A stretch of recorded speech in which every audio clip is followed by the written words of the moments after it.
अस्सलाम वालेकुम। आज मैं आपके लिए लाई हूँ एक यूनिक और बहुत ही मज़ेदार चिकन कढ़ाई की रेसिपी। आप इसको एक दफ़ा बनाइएगा, यकीन मानिए आप रेस्टोरेंट जाना भूल जाएंगे, इतनी मज़ेदार बनती है। जिसको भी खिलाएंगे तो तारीफ़ तो ज़रूर करेगा। तो चलें शुरू करते हैं।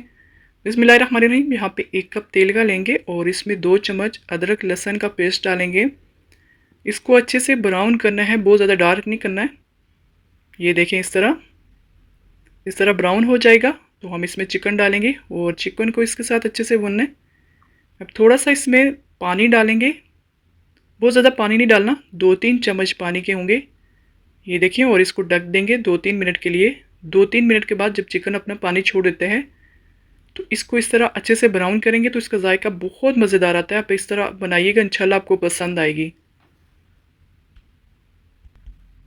ये देखें, यहाँ पे अब मैंने टमाटर डाले हैं 4 अदद, इसमें छिलका उतार के।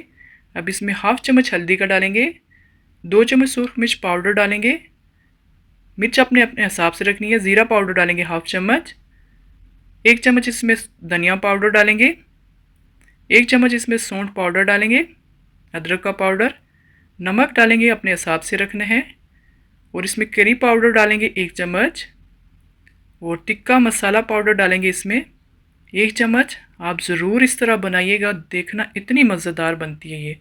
अब मसालों को पकाना है, तेज़ आंच पे पकाएंगे तो टमाटर भी अच्छे से गल जाते हैं और मसाले भी पक जाते हैं।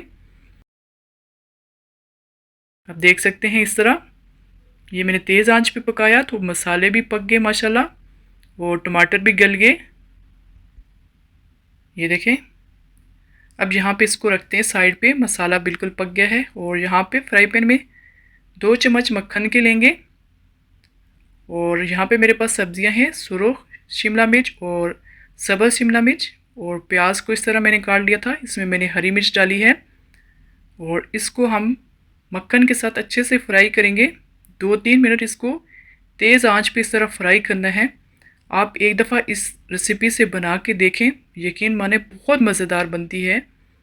ये देखें, इसको इस तरह फ्राई करना है। थोड़ा सा नमक डालेंगे इसमें, बहुत ज़्यादा नमक नहीं डालना। ये देखें इस तरह, बहुत ज़्यादा तेज़ आंच नहीं रखनी है वरना ये जल भी जाते हैं। यहाँ पे देख सकते हैं आप, कढ़ाई बिल्कुल तैयार हो गई है, मसाला पक गया है। हमें इतना ही मसाला, इसकी ग्रेवी चाहिए। तो अब हम इसमें जो सब्जियां फ्राई की थी इसमें डालेंगे। हम इसको कोयले का दम देंगे। आप इसी तरह बनाइएगा, आप यकीन माने इतनी मज़ेदार बनती है ये कढ़ाई।